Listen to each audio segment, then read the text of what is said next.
Thank you very much, good people of a great nation. It's a pleasure to welcome you to the discussion segment of Development Focus with Jide Ojo on ITV. Recall that when we opened studio at 7, I did tell you that we'll be discussing two crucial topics. The first one is the one we're about to start, which is the ongoing constitutional amendment.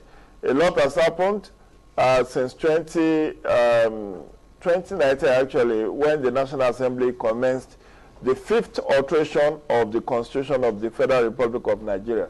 They set up committees. One is headed by the Deputy President of the Senate, Senator Obioma Agege.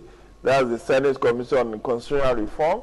And then we have the Deputy Speaker, House of Reps, heading that of the House of Representatives.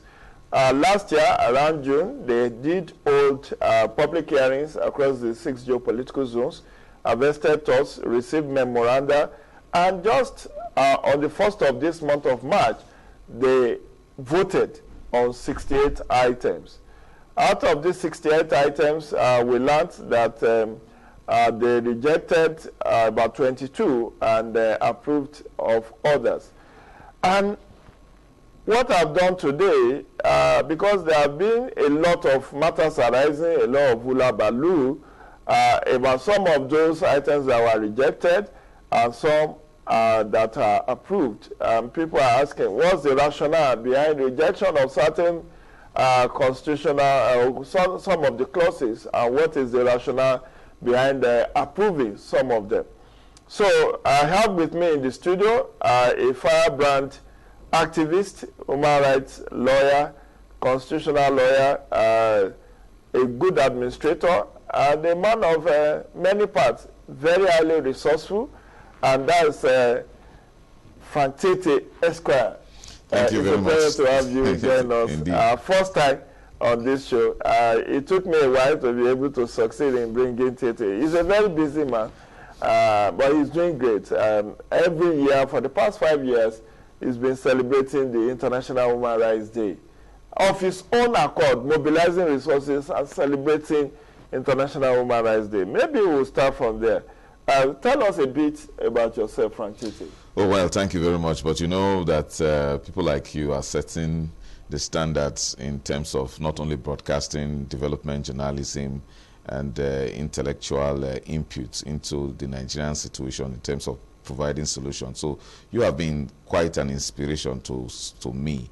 And prior to when you actually started Development Focus, we saw much of the sacrifices you have made to ensuring that through the media, through the vehicle of the media, you know, policy and law reforms can be effected for the improvement of living standards of Nigerians. So I think I must start by thanking you. I'm supposed to be telling you about myself, but I started by telling you. I was wondering whether you didn't hear me right, because this is not about me, it's about you. No, because, yes, when we, you know, those of us who were forerunners, in the sense that who started before many of us got into development work, we must start, anytime we want to talk about what we do, we need to give credit to you. There are many of you, very many of you, and you also have been an inspiration in the work that I do.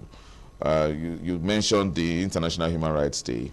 For those 5 years that we have consistently celebrated the International Human Rights Day to accentuate the human rights message, you have not left us from the very first. You have given us money, you have been present, you have made copious speeches. So for me, you know, I am also the Executive Director of Citizens Advocacy for Social and Economic Rights. Exactly. And we strive to uphold human rights through advocacy and public interest litigation. But we also realize that human rights are not, many Nigerians don't really understand the concept of human rights. They restrict it to the provisions of Chapter 4, that is from Section 33 to Section 46 of the Constitution. That is those are the sections that deal with human rights. But human rights are beyond that. Sure. And they determine the quality of life that citizens of a country are entitled to. So we needed to come talk about the human rights story. And that's what we've been doing in the last 5 years. And again, I cannot thank you enough for your support. Okay, so yesterday was International Women's Day, and you are at the barricade supporting the women. That's one of the things he does. One thing I know about Frank Tete since I knew him many years ago is he doesn't mind being alone if he's convinced about any issue. He doesn't care about the crowd. It's about his own personal conviction. And I've read quite a number of his opinions, very strong opinions he holds. And he does as much of public affairs analysis as I do. Thanks for giving me the nomenclature of the most interviewed Nigerians. Of course, the records are there. But when you started. But that is not for discussion here. So yesterday, there was a build-up from March 1 when 5 gender bills were rejected. How did you feel when you heard that those 5 gender bills got rejected by the National Assembly? Well, I joined the rest of the world because it wasn't really a Nigerian affair. I joined the rest of the world in receiving it with a shock, a huge shock.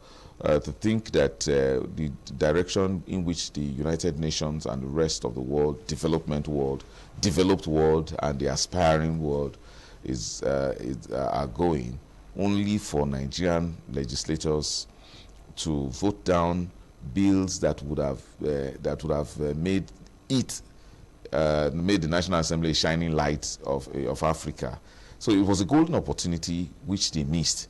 So the women folk received it with shock. I did receive it with shock. The United Nations in Nigeria, could not believe it, that with all of the efforts, with the money and resources put together for campaigns, for outreaches, for engagement, especially with members of the National Assembly, to think that for reasons that are, whimsical, cultural, and without any sentiment. Yes, and you throw away bills that are meant progressive bills, not necessarily for women, because those bills are actually going to serve as the barometer of the development that we have achieved as a country. It showed that we were now beginning to take the preservation of our future more seriously when we put women's rights in the forefront, because the idea of projecting women's rights, women's welfare, shows that our society is becoming more compassionate, more protective of those who have, more susceptibility to being exploited. And we're talking about children here. So let us not even talk about the natural society that depends on the stability stability of the woman, the stability the woman provides for the home, the family, the workspace, and even the political space. So it was something that came with a rude shock. So when you had the news yesterday about what happened in the House of Reps, about they are reconsidering 3 out of those 5, was that does that assuage the feelings of you as a he for she and the women that were at the barricade yesterday? Oh yes, so indeed. At least first and foremost, it shows that we have a responsive leadership in the House of Representatives. Femi Gbajabiamila has always been a progressive indeed, not necessarily just being a member of the APC. He has exhibited such mindset even when he was majority leader in the House of Representatives. And I wouldn't have expected that he could allow the house that he led go down in history as being represented as the enemy of Nigerian women. Of course, so it was cheering that there's a consideration. In fact, it was the international media. It was an international news medium that first reported the fact that the House of Representatives was reconsidering the women's bills.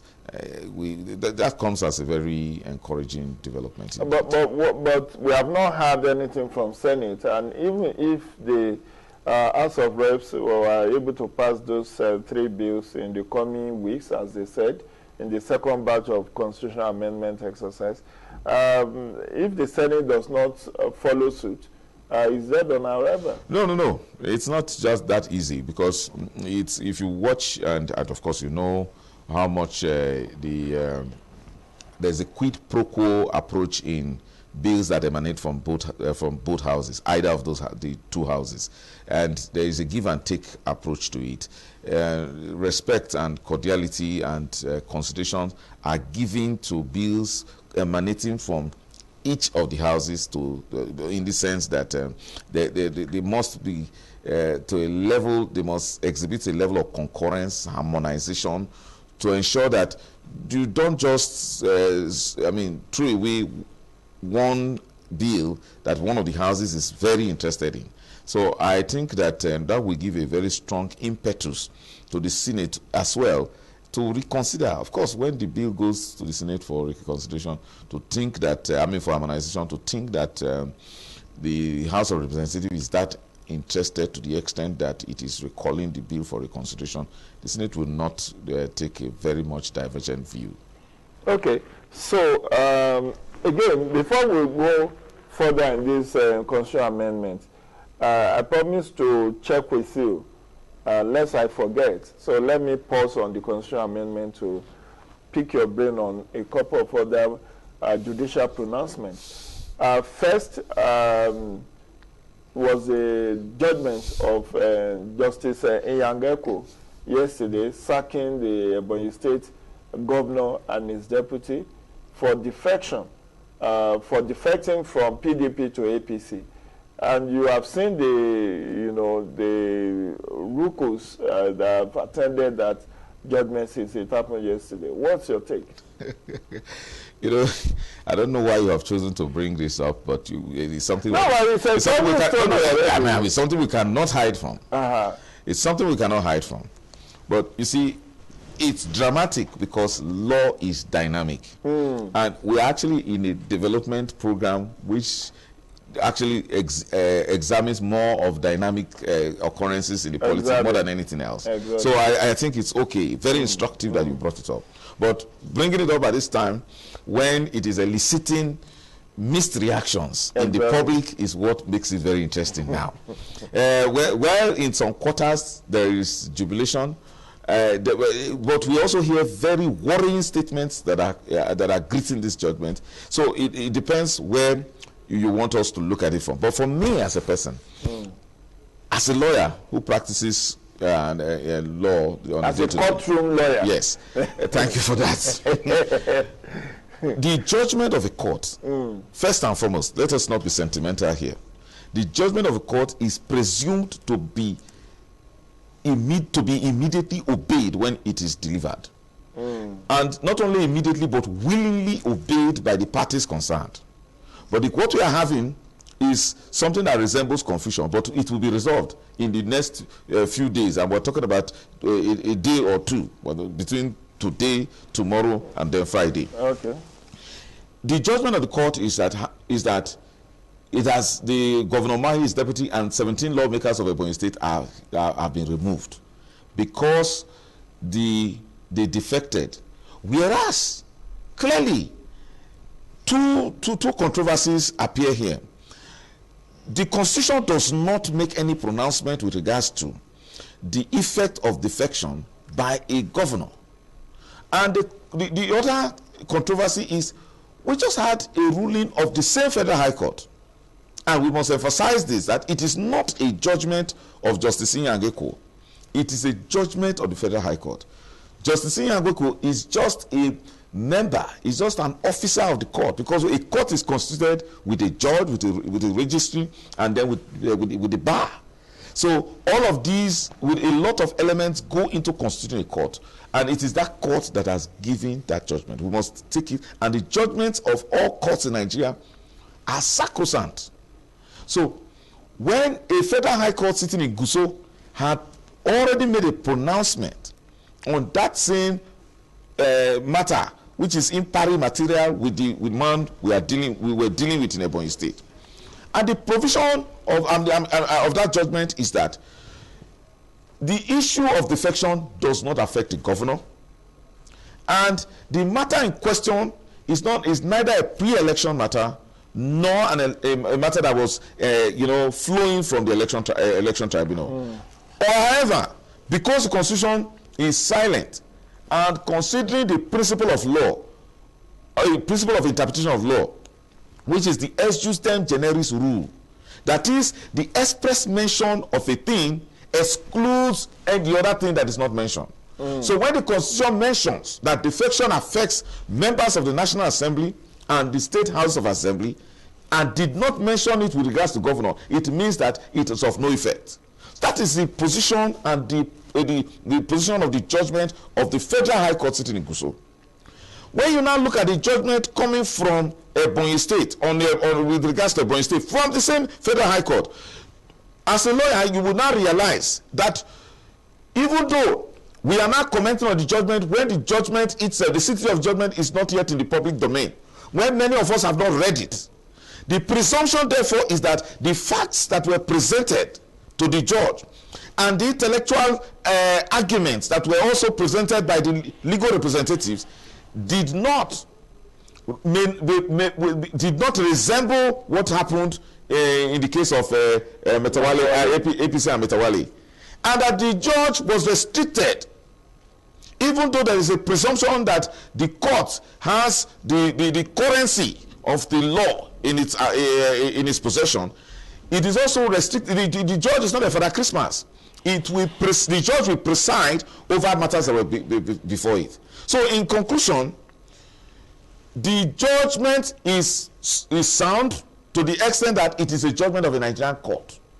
And it remains the law until it is set aside by a court of higher pedestal, in the sense that we're talking about Court of Appeal and or the Supreme Court. But as it is presently, sadly and unfortunately, even though there is a conflicting judgment, that judgment stands. And Governor Dave Umahi, his deputy, and those 17 lawmakers who actually can be affected by the issues regarding defection, even though the processes will include the fact that, their seats ought to have been declared vacant by the speaker. But we are dealing with a judgment of a court here. However wrong, and permit me with all moderation to say that however stupid you consider a judgment of a court, first and foremost, obey it. And it is wrong to criticize the judge who gave the judgment in the manner it has been done. So now, the PDP giving effect to that judgment yesterday, as for the name of his candidate in Ebonyi State, because I think the judge, the court did not say that Dave Umahi should be replaced. They said INEC should conduct another election, and that PDP should nominate another candidate. And yesterday, we saw PDP nominating a member of the House of Reps to be his governorship candidate. Now, we are told that a judgment of a court does not serve as a stay of execution.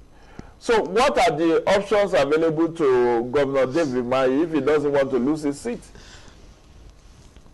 The provision of the law, which is right, is that once a judgment has been given, we need to emphasize this, it must be obeyed, either willingly or to be enforced. So there are two things that are remaining.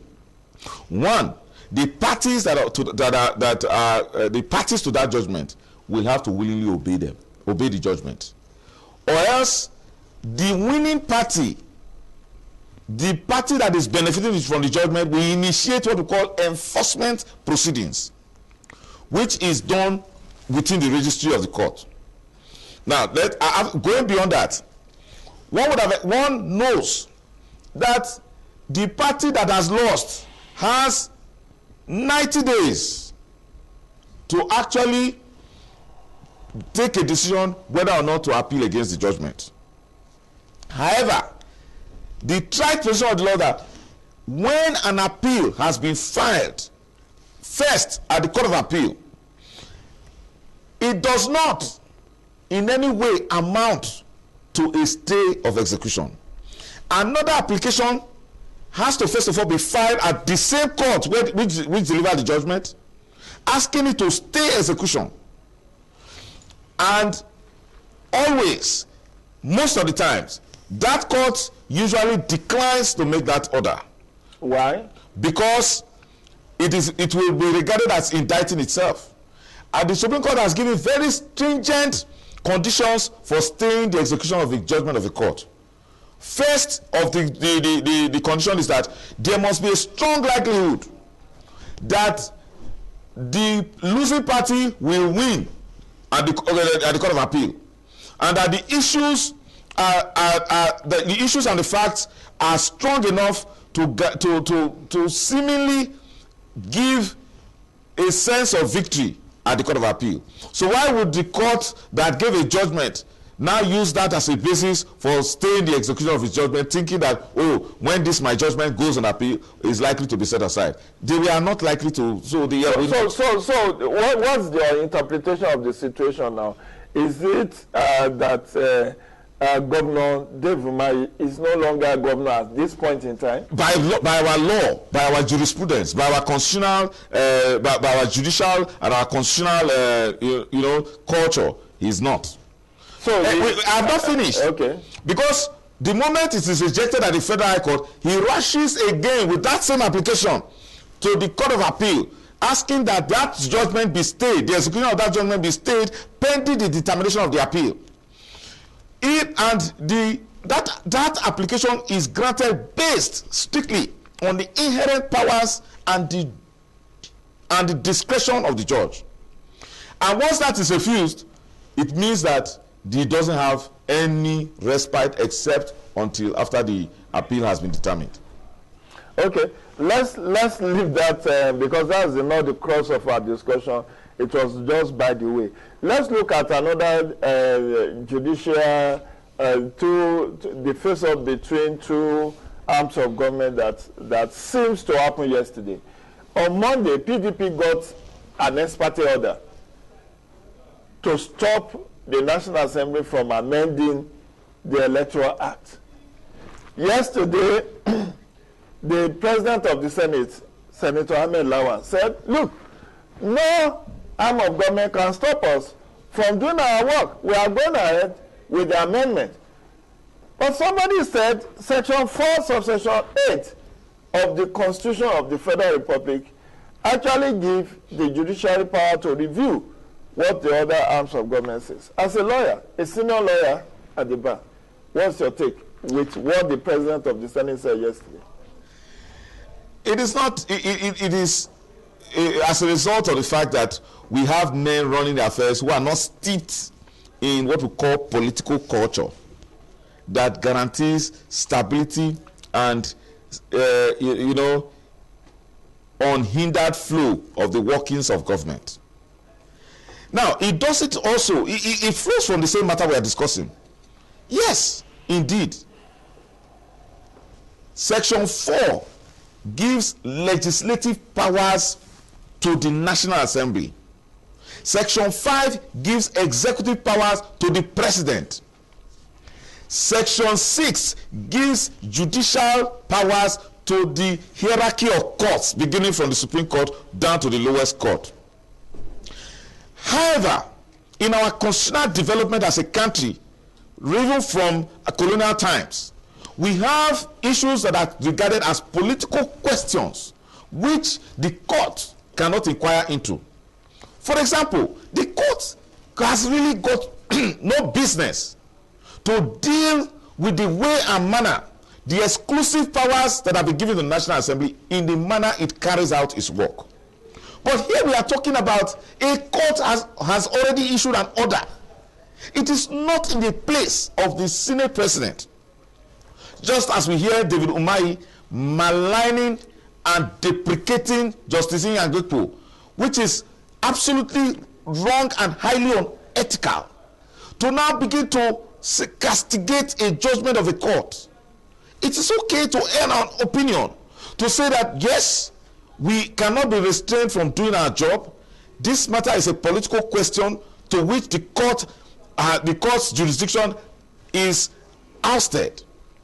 However, we will take legal machinery to set aside that judgment so that it will not hinder our work. But to preside in the Senate and dismiss a judgment of court is an invitation to political anarchy. And that is what we must avoid as a country. Okay. Thank you. Now let's go back to the constitutional amendment text. Well, there is those who believe that what is going on is not constitutional amendment but alteration. They said what the language of the constitution is alteration. So this exercise is the 5th attempt to alter our constitution. Where do you stand, Frank Tete? Is it that we should have just even have a brand new constitution, or we should continue to every 4 years alter this 1999 constitution that have been serving us for the past 23 years? Where do you stand? That is a very difficult question, because at no point in time in our country should we operate without a constitution, however defective the constitution is. Yes, because I belong to the school of positive restructuring, not negative restructuring that believes in collapsing the entity called Nigeria, but a positive restructuring that will bring out the best, as we have had.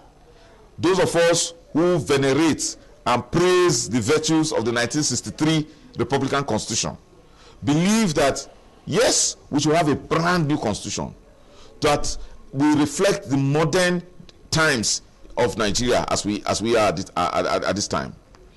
So you don't forget the exercise of, the constant exercise of trying to amend the constitution enriches certain industry. Which industry is that? Which industry does that?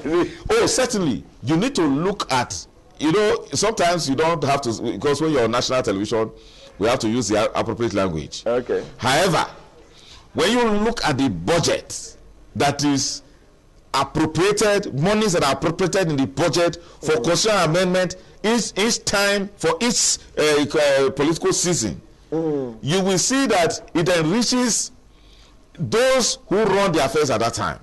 And first, so those who have such kind of interest will not allow the exercise to just go away in one first. Yes, just so it has to be every 4 years. Because it is a major exercise that benefits those who control the National Assembly when it is their turn. Okay, it's turn by turn.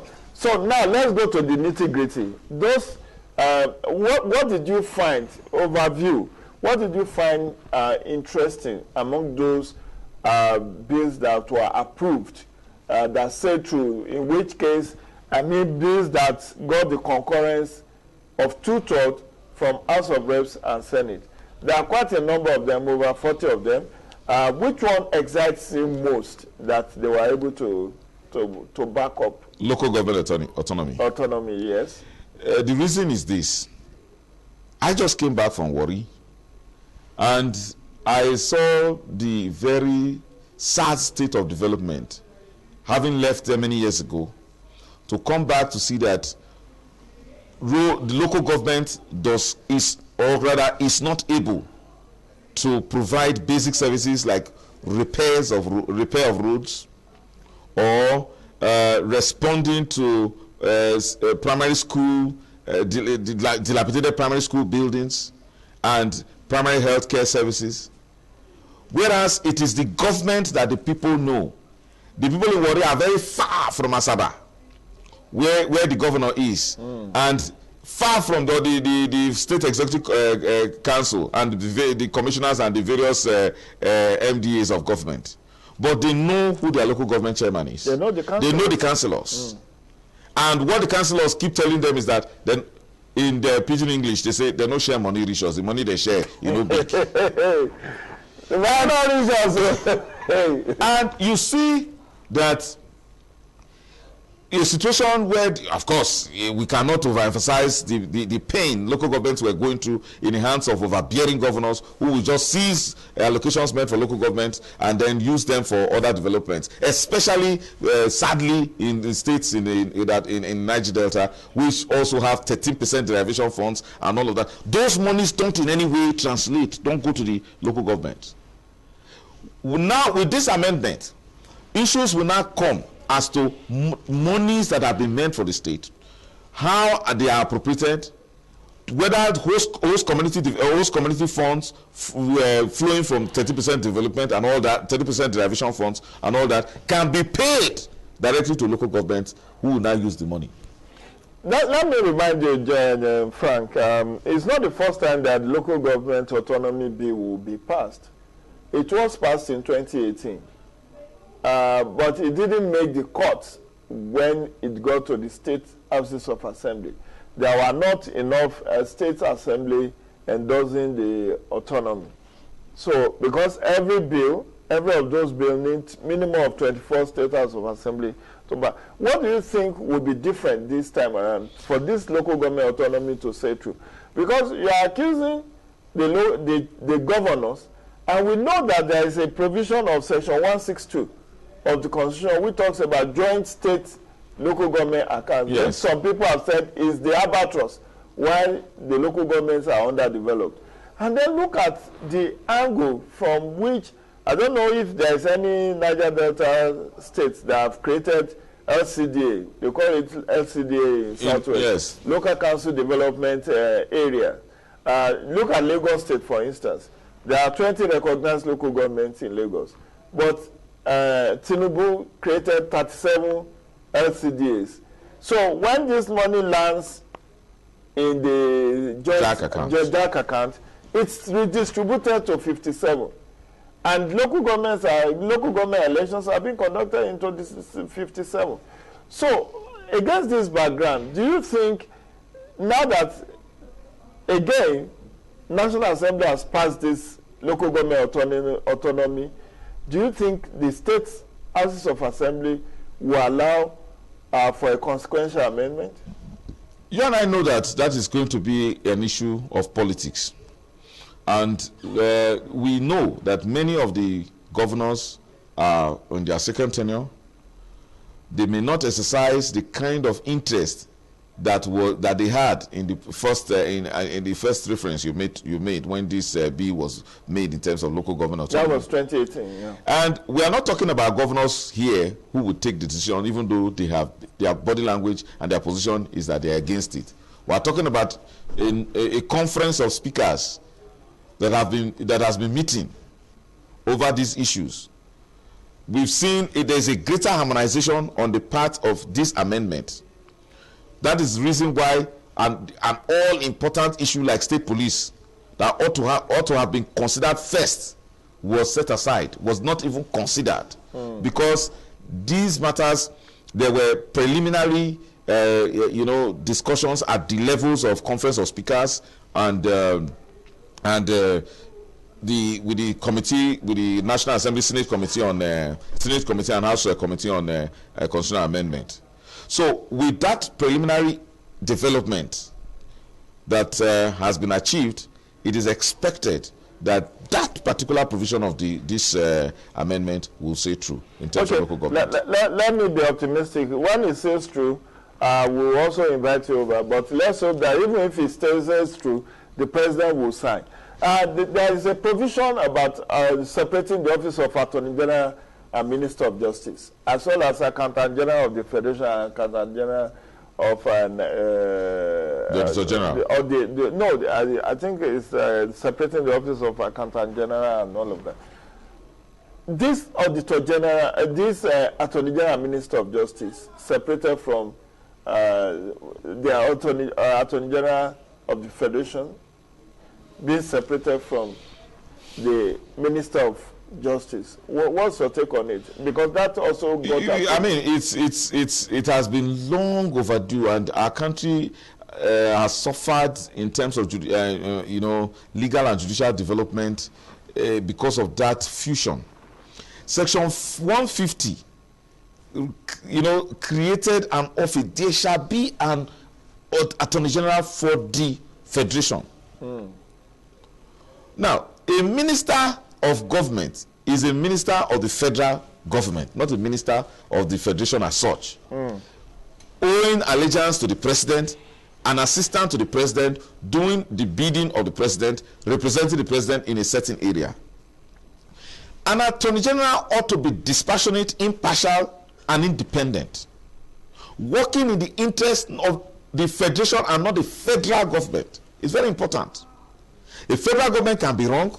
A federal government may have an interest that's against the interest of another state or a region or an individual.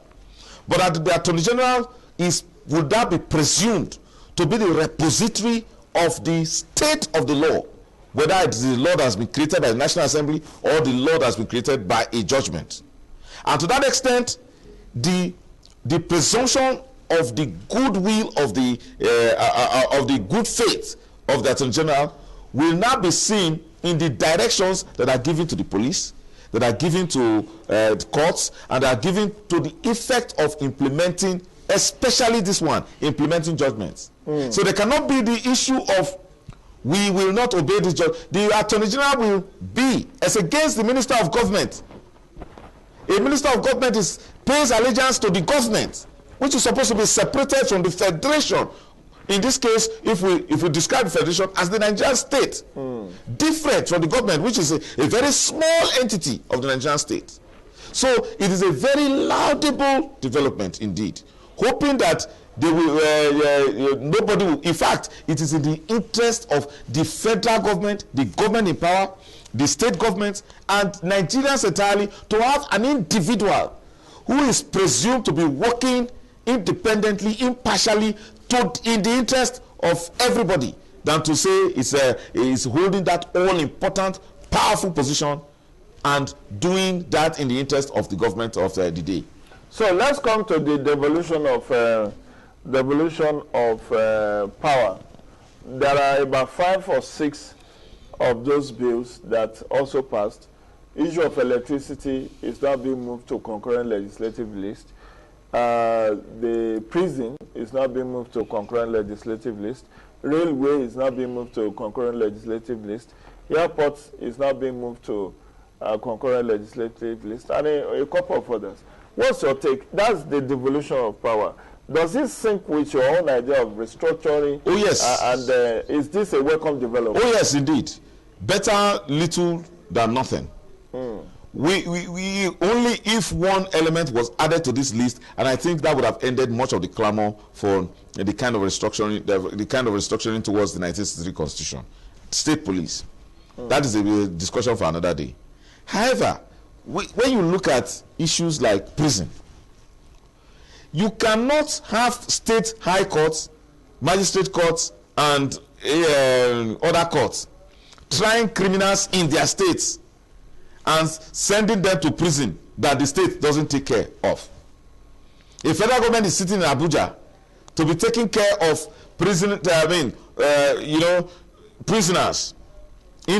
prison inmates that were sent there by persons that he doesn't control. If the state government is feeding prisoners, and it looks as the cost of feeding prisoners it is becoming so high, it will find a way to create a policy through this chief judge that will ensure what we call what we used to call prison decongestion. Yeah. And say, look, instead of sending these people to prison so that we can, so that we can avoid the cost of buying bags of beans to feed them, why don't we now create some form of community service to take care of that? And then open a register of offenders that will, serve as a deterrent, when it comes to their placing in the society. So, nothing can. Unfortunately, Honorable Leo Ogo, in one of the assembly sessions, had moved a bill which was shut down painfully when he had moved for the amendment of the Nigerian prison, at that time was still known as Nigerian prison, to ensure that states can build prisons. And again, it is states that are responsible, that should be able to correct their own citizens who live within them. The federal government is too far. So that's a very welcome development. And then you can't take it away. We have always said electricity is tied to development. You can't generate electricity as a state or as a company and you don't have the legal right to distribute it for your own use. The previous system or the current system is unwieldy. You generate electricity and shoot it into a national grid to be given to be distributed out of your control. So that was a welcome development indeed. Okay, let's hope that will stay true. Now let's look at the issue of value-added tax. There was an attempt to move it from the concurrent legislative list to the exclusive list, and that was voted against majority by the National Assembly. Does that excite you, given the background of the face-off between the Rivers State Governor and the Federal Inland Revenue Service, then Lagos State Governor, the Federal Court decision in Port Harcourt saying that VAT should be collected by states? What's your take? That is a matter for the courts to decide. That matter is sub judice. Ideally, we know that the Federation wasn't very the rest of the country, particularly the federal government, wasn't very comfortable. And again, many of the states in northern Nigeria weren't comfortable with the ruling with the judgment of that Federal High Court, which authorized and declared that only state government should collect VAT. So it's a matter, and given our political configuration in terms of numerical strength, that was expected to be shut down. However, the matter is before the courts. When the Supreme Court makes a pronouncement, that will settle the matter. Okay. Viewers, you can join us on this episode of Development Focus with Jide Ojo by calling the studio line, which is 0809-987-1989. 0809-987-1989. It's going to be shown on the screen. If you want to weigh in, we are discussing the ongoing constitutional alteration, the fifth attempt to alter Nigerian constitution, and I have with me here a firebrand activist, lawyer, administrator, public affairs analyst, Frank Tete Esquire. So let's look at the issue of diaspora voting got shut down, just like the gender bills. And then the issue of independent candidacy got approved. What do you make of this? Well, for me, that's also an interesting development. We need to get our electoral, system right. And even the development of using of the BVAC and the smart card, the BVAC and smart yes, card. We haven't been able to perfect them yet. So we have the first caller. Please, let's take this call. Hello? Hello? Oh, please call back. The number to call once again is on your screen. It's 0809-987-1989. We are discussing constitutional alteration. Yes. So I think that we still require some time for diaspora voting, more especially now that electronic voting is emerging. Until we reach that point where we can have... Hello, please. Hello? Maybe the network is not friendly. Please. Until we reach the point where we have reached a near perfection, a near proper handling of these recent developments of electronic voting. Especially the application of technology in our elections. Before we now think of diaspora voting, we don't want a situation where litigations will be increased unnecessarily, especially with regards to issues we cannot easily verify. And that's why we need to first of all perfect these few innovations we have made to the electoral system, especially in the area of e-voting. So, issue of independent candidacy, what's your take? It's we know that has been something that was long overdue. We've seen that most of the times, we do know that their party structures are strong when you talk about APC and the PDP that have very fantastic party structures. But we've also seen from history, if I must go back to small history, powerful personalities that actually have larger than life personalities that can overshadow political parties. So we talk about people like MKO Abiola, you know, in the days of a powerful party, strong party like NPN, who can actually stand up and run an elections without a political party. They could do that. And we still have them today. We have billionaires who could decide tomorrow that and does these billionaires have more money than political parties? And money is actually required in mobilization of votes and you know, campaign procedures. So these persons, instead of subjecting their resources to the politics and control of the machinery of political party, can directly get involved in the political game and appeal directly to Nigerians for vote. Let me hold you there. Hello? Oh, maybe our studio engineer needs to work on the phones. I don't know. We've lost 3 calls there. Okay, so you are wholeheartedly in support of. Oh yes, gladly. And to think that, and it will cause a lot of development, especially at the local level elections. Exactly. Where the people, the knowing you people can. Hello. Your name and where you are calling from, please, very quickly. Hello, your name and where you are calling from. Can you hear me? Your name and where you are calling from. Good morning. Let me check my phone. Let me check it first.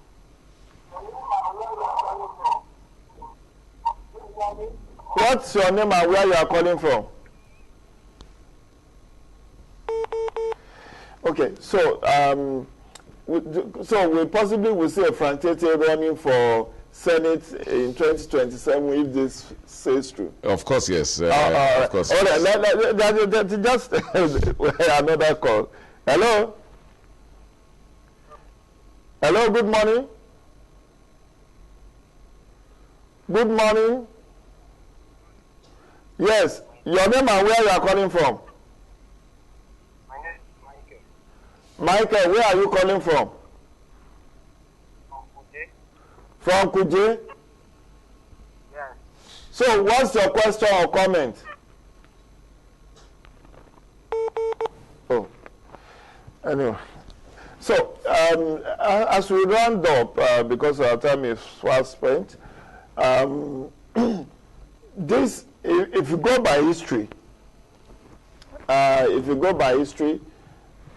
even if majority of these bills get passed by the state houses of assembly, there's still one hurdle to be crossed, which is the president's assent. In 2018, 12 bills were passed on to the president for his assent. He only assented to 5. Excuse me. Hello? Hello, your name and where you are calling from? Hello? Your name and where you are calling from? Sorry, I need to apologize. Network was not friendly today. We've received about 5 calls, all of them terminated. Now, you know, there are arguments that constitutional amendment is different from the making of a bill. I mean, the making of a law initiated with a bill. They are different. And that once the processes of amendment have been complied with by the houses of the National Assembly and the 2/3 of the number of state houses of assembly, that number has been achieved, the amendment is considered to be completed. However, there is nothing with regards to assent required to make that amendment effective. Even though for the political tradition has been that the president amends to it. At that time, when we get there, we'll cross the bridge. So these bills are different from the making of a law, is different from the amendment of the Constitution. In that expectation, the president's assent may not matter. However, if assent is made an issue, the distinction has to be emphasized.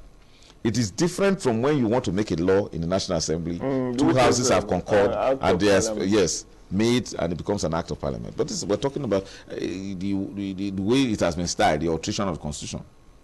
So that the tradition has been that of a president assenting to an amendment, an amended constitution, does not always make it right. Has not always made it right. Final word.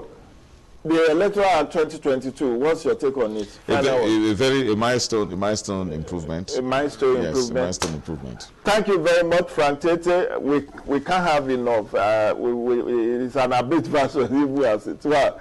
But I want to thank you profusely for making time to be on this show. Thanks for your insight into many of the issues. Like I told our viewers, you are a man that doesn't shy away from controversy. You are a man of conviction, and you stand by your conviction, even if everybody claims that you are wrong. And that is the strength of your principle.